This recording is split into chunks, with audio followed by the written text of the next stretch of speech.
Hey there, welcome back to another episode of Social Media Manager Confidential. I appreciate you taking the time to listen to this episode. It is full of amazing things, and I just hope you're having a wonderful day. So I got to sit down and talk with Cassie Petrey. And if you're not familiar with her, she has been the woman behind some of the most iconic artists' social media marketing, including Backstreet Boys, Camila Cabello, and Britney Spears. Cassie is the co-founder of CrowdSurf, a leading marketing and music management firm. She is an original fangirl whose tween admiration for the Backstreet Boys led her at age 12 to create a newsletter that reached fans worldwide. Then years later, she helped seal the band's decades-long superstardom by reintroducing them to the next generation fans. At age 17, as a college rep for Warner Music Group, Cassie was among the first in the music industry to recognize the vast marketing potential of mid-2000s platforms MySpace and Facebook. Her company CrowdSurf has worked with tech giants Apple and Google and labels such as Universal, Disney, Sony, Warner, and more. Cassie is a Forbes 30 Under 30 and Billboard 30 Under 30 recipient, and she is a leading social media and artist management Hollywood powerhouse.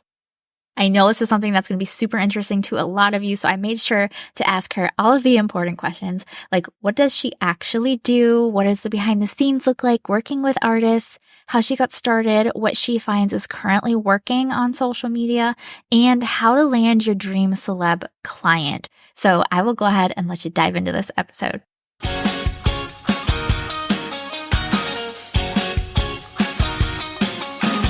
Social media management is notorious for being high pressure, competitive, and changing literally every day, which is why it isn't surprising that most social media managers get burned out within the first 2 years. So how do you keep going? How do you stay up with the latest updates, protect your mental health, and build a successful social media management business that supports your lifestyle goals? Whether that's working from home with your kiddos or jet setting around the world, that's what this show is all about. Welcome to Social Media Manager Confidential. I'm Shantae Gorman, founder of a six-figure social media management agency and mentor to social media managers. And I'm here to dish on the ins and outs of the social media management world without any of the gatekeeping that can come along with it. You'll learn, you'll laugh, and you'll leave each episode inspired. Let's dive into today's episode.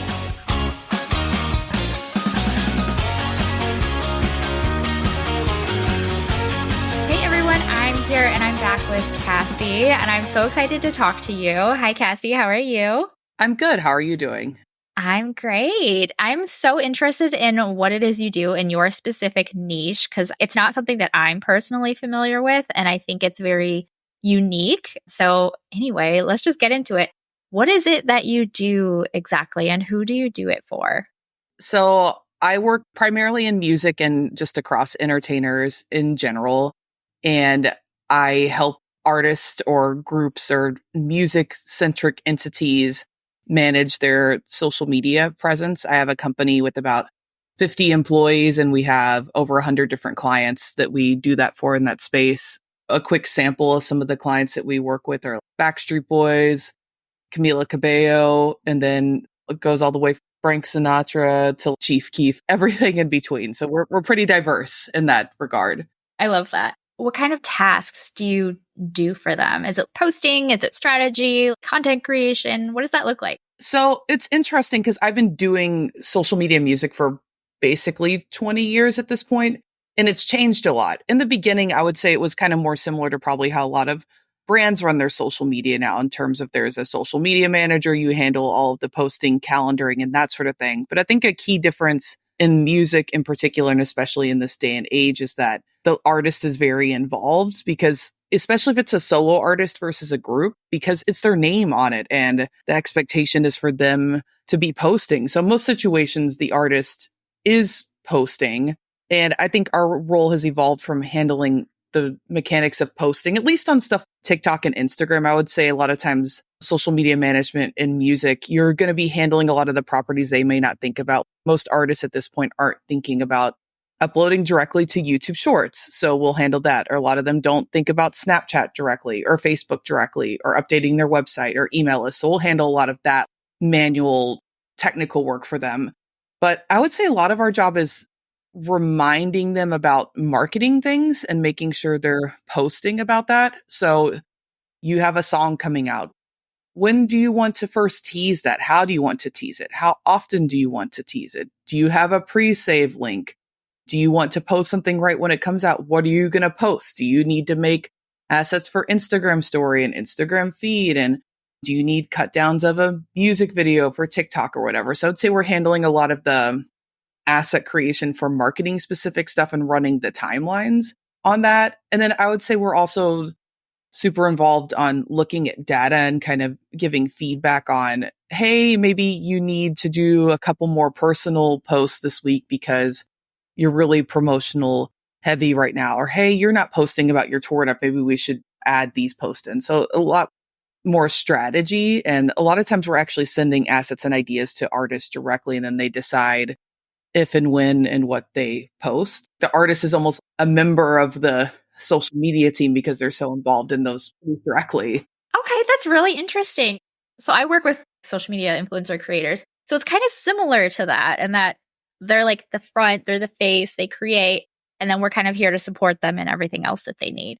Totally. And I think support looks different to different artists and probably similar to creators. Some people need help editing assets, and people are never going to want help editing assets. They want to do it all themselves. So I think everyone needs support, but I think people need support in different ways. And it's figuring out how to help these creative people organize and attend to this part of their career. Yeah, essential. And maybe they love it or maybe they don't love it. Yeah, I know a lot of artists who absolutely love creating and being involved in their social media, but when they go on tour, they just don't have as much time and need more help in terms of organizing, maybe going to shows with them sometimes to do content capture so that the process can be sped up. But it comes down to scheduling too and what their schedule looks like at that point in the year. So how did you get started in all this? So I always think my true initial start was when I was 11 and AOL came out and the internet became a thing that was in everyone's household. So I fell in love with the internet and the Backstreet Boys at approximately the same time in my life. And I started an AOL fanzine that I curated a couple times a week, and I would send out, and it had different word searches or crossword puzzles and like also report on news and, other fun little things like that. And through that process, I bought a book about HTML and learned it. And I really say that was kind of my start in digital, which was because I was such a big music fan. And I love the Backstreet Boys. And I sort of took that experience of being a fan because I really liked it and applied it to other artists that I liked and just became a super fan online. And then that started flowing to offline too. I would post flyers for local shows. I would sell merchandise at local shows. I would collect email list signups at multiple local shows all when I was in high school. And when I graduated high school, I moved to Nashville, became a Warner Music Group college rep, and started studying music business in Nashville. And that's when MySpace came out. And I went to my boss. I see a lot of local artists using MySpace. Why don't big artists use it? And she's like, I don't know what that means, but pick an artist and go for it. So I did. I made them number one. The MySpace had like a daily chart, kind of like how TikTok used to have a chart. So MySpace had charts, and I would often have the number one spot on that platform with the artist I was working on. And that led to Warner Music Group, I think, really taking notice of me and some of the strategies that I was putting together for artists. And I worked there for 3 years while I was in college. And at that time, I graduated college in 2007. And at that time, there wasn't social media manager jobs. Like that wasn't a job that existed in this world, really, at least not called that and widely known. And so my business partner was in a similar situation, and we decided to both leave our jobs and start CrowdSurf. And that was in 2007. So over 16 years ago. And we've evolved a lot since then. Social media has changed a lot since then. A lot of things have stayed the same too, in terms of, I think, psychology and how you approach it and that kind of thing. So I'm just happy we still exist because it's not easy out there sometimes. Yeah. I mean, the platforms are changing almost every day at this point. The fact that you've been able to keep up with it and add all these new platforms as the landscape of the industry has changed, that just shows that you're here for a challenge, you're ready to adapt, you're flexible. That's a huge part of what it is we do in social media marketing, is having that piece and that element of being open and learning new things and meeting challenges. Yeah, I don't think social media management is the job for you if you dread every change that Yeah. a social platform makes. I like it. I see opportunity in it. I see the opportunity to early adopt, shake things up, maybe give my clients a chance to do something special first because of that change. And I think when you see people rolling their eyes about a new platform that and more work they're going to have to do, like this probably isn't the right job for you long term, Yeah. unfortunately. I mean, and you're going to have days where it's frustrating. I get that. But overall, if it doesn't excite you sometimes, it's probably not the right role for you. Yes, I agree. You have to view it as an opportunity. How can we use this? How can we leverage this for our clients? And if it's a struggle all the time, might not be the thing for you. Yeah. I mean, listen, I didn't want TikTok to get banned, like for real, but I would almost kind of fantasize about it in my head sometimes because of the chaos and opportunity I thought it would create in that moment. Everyone's like, what are you going to do? And I'm like, I don't know, but it's going to be fun. I don't really want that to happen. But, I saw the cons in that situation, but I did see a lot of pros too. Yeah. So I don't know. I had a fun time kind of theorizing about it in my head. It's always a roller coaster. Like you have to be here for all of it. Yes. We're going to take a really quick break from today's episode so that I can tell you exactly how to stop wondering where your next social media management client is, because you can just use my list of the 35 best places to get more social media management clients instead. Get the free guide delivered straight to your inbox by going to my website. I'll link it in the show notes for you. Now, back to today's episode.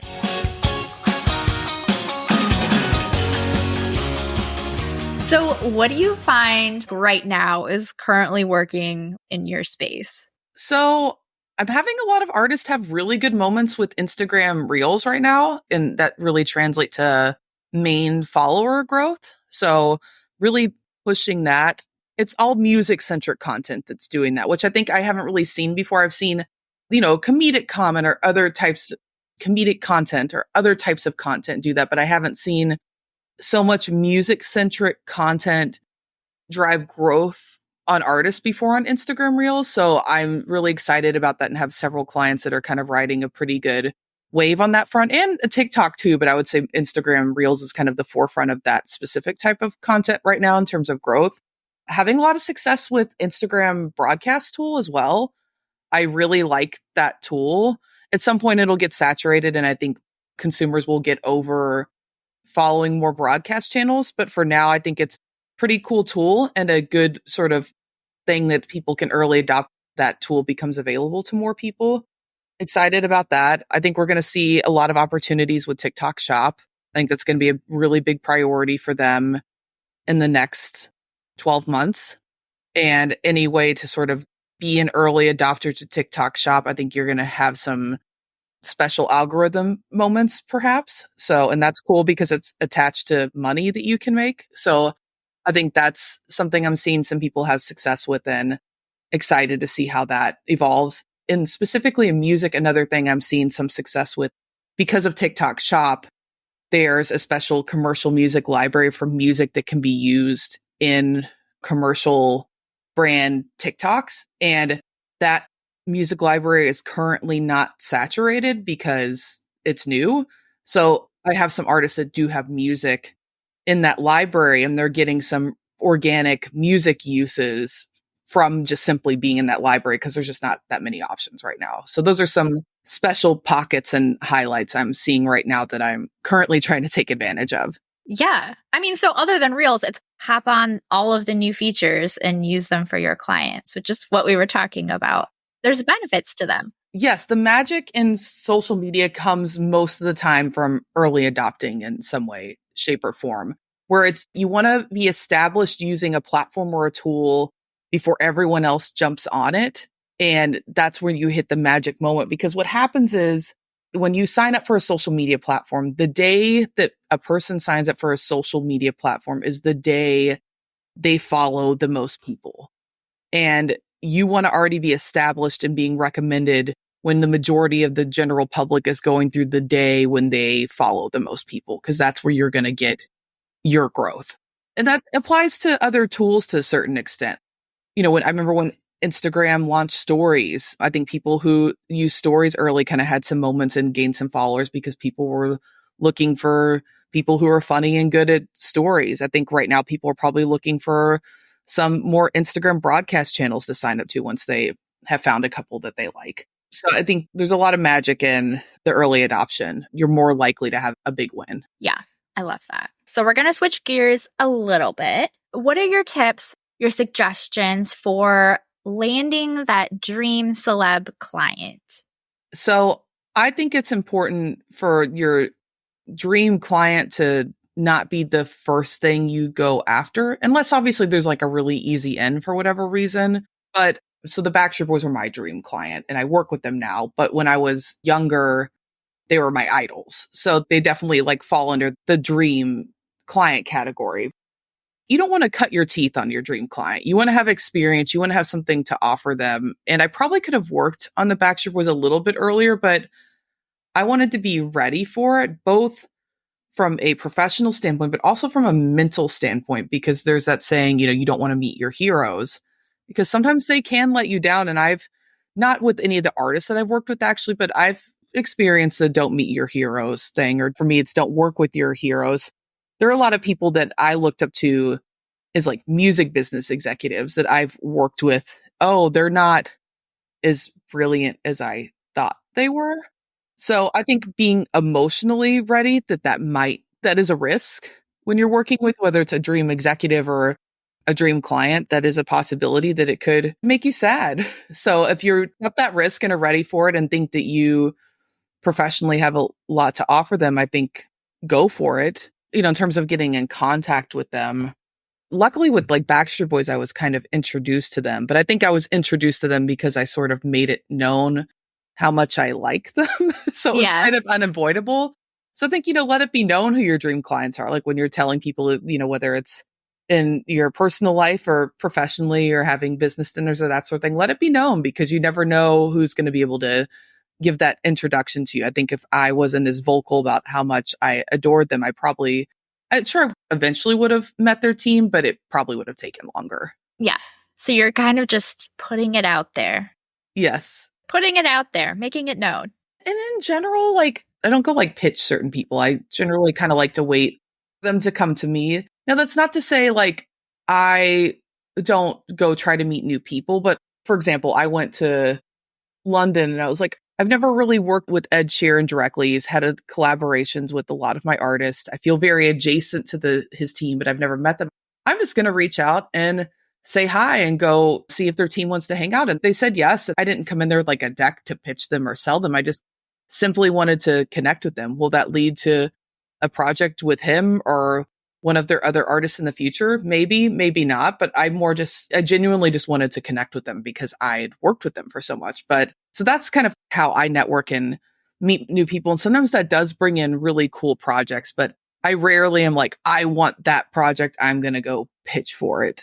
It's I don't know. That doesn't work well for me for whatever reason. Yeah. I'm not a huge fan of that same thing of hard pitching someone. I like them to come to me.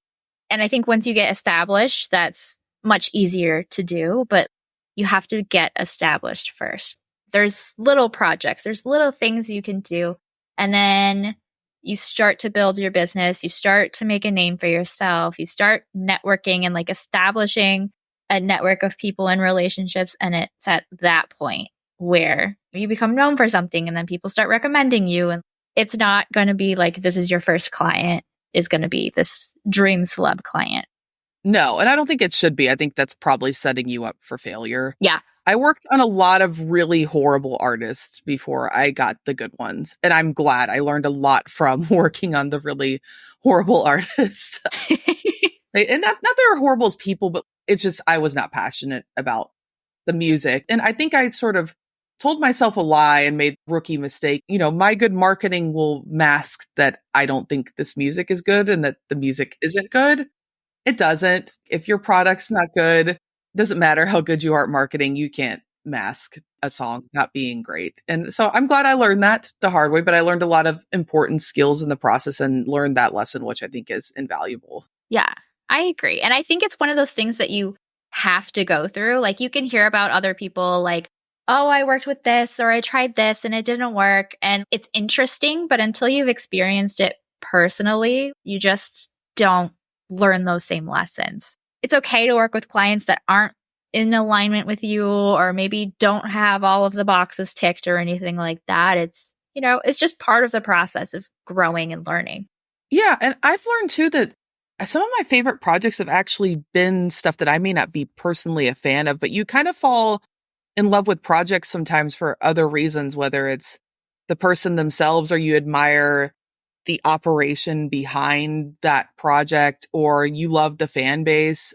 I think that as you get older and do this longer, you realize there's other things that can make a project good besides you appreciating the art. Yeah.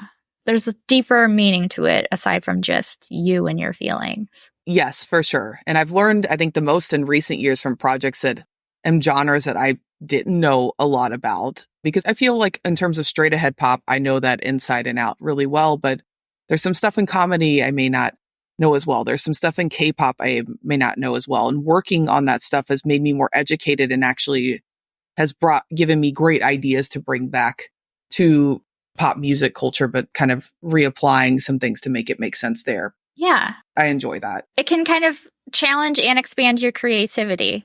You learn new stuff and you bring it back and apply it to other stuff. So it's all a great opportunity. For sure.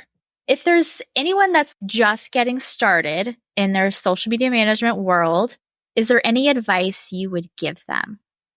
So you have to figure out how you get your skills, whether it's working for somebody else or getting your own client base. If you're getting your own client base, I would say there's so many people in the world right now who need help with social media marketing. And kind of what I did with artists, I think people could do in social media, which is I'm from Louisville, Kentucky, not exactly a music industry mecca, but I found local artists that needed help, with email lists and their peer volume pages and their websites. And I didn't necessarily have a hard background in it, but I had more time to dedicate to it than they did. And they were just grateful for free and or low cost help. So, I built my resume and cut my teeth with local people who can't afford a bigger company or bigger resources, but know that they need the help. And you learn so much and it's not as high pressure. That's where you start building the little nuggets on your resume and your portfolios to build up and get the big stuff. But I always say start local. Who do you know or could go talk to in real life locally that could use your help and start building your resume and skill set that way? Yeah, I love that. I just kind of use what you already have access to. Totally. To help you build. Exactly. Well, this was really helpful. I am sure people are going to love this. It's a very unique topic. Where can everybody find you? So I'm most active on LinkedIn and Instagram. It's just my name, Cassie, Cassie, Petrey, Petrey. I'm on there daily. Sometimes I'm in my DMs more than I'm posting publicly. So if you ever want to chat or have a question, I'm there. Awesome. And I'll link them in the show notes so they can just tap on over. Make sure you go say hi to her. Let her know you heard her from this episode. Well, thank you so much for coming on here, Cassie. It has been great chatting and getting to know you. Yes, thank you for having me. I appreciate it. Oh my gosh. Okay. It was such an honor to interview her. She had so much experience. Definitely go DM her on Instagram. Let her know that you listened to this episode. And if you have any friends who are social media managers or marketers, share the link to this episode with them and help them out. And if you're not already following this podcast, make sure you hit the follow button or the plus button in Apple Podcasts so you can get brand new episodes delivered straight to your podcast app every Friday. Thank you so much for listening. I'll catch you next time. Thanks for tuning in to today's episode. Learn more about my digital template shop, online courses, and mentorship program by going to my website at sugarpunchmarketing.com. And while you're there, make sure you join my safe, supportive community created exclusively for social media managers.